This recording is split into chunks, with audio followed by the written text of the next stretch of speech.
بسم الله الرحمن الرحیم. همان گونه که گفته بودیم به دشمنان آمریکایی صهیونیستی اعلام می‌کنیم اطلاعات شما از توان و قدرت نظامی و تجهیزات ما ناقص است.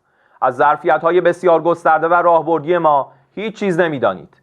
امید نداشته باشید که مراکز تولید موشک‌های راهبردی، پهپادهای دوربرد تهاجمی، سامانه‌های نوین پدافند هوایی و جنگ الکترونیک و تجهیزات ویژه ما را نابود کرده باشید که با چنین تصوری عمق باطلاقی که در آن خود را گرفتار کرده اید را بیشتر خواهید کرد.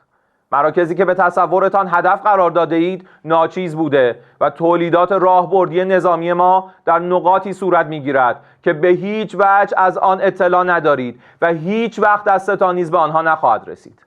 زحمت شما را کم می‌کنیم، مبنی بر اینکه موشک‌ها، پهپادها و تجهیزات راهبردی ما را نشمارید، چون قطعاً به خطا می‌روید و به جایی نخواهید رسید. شما باید تاوان تجاوزی که آغاز کننده آن بودید را به ملت شرافتمند، عزیز و مسلمان پس بدهید. با توکل بر خداوند متعال این جنگ تا خواری، ذلت و پشیمانی دائمی، قطعی و تسلیم شما ادامه خواهد داشت. در تداوم ضربات و سیلی‌های محکم و غیر قابل تصوری که تاکنون خورده اید منتظر اقدامات کوبنده‌تر، وسیع‌تر و ویرانگر ما باشید و من نصر الا من عند الله العزیز الحکیم.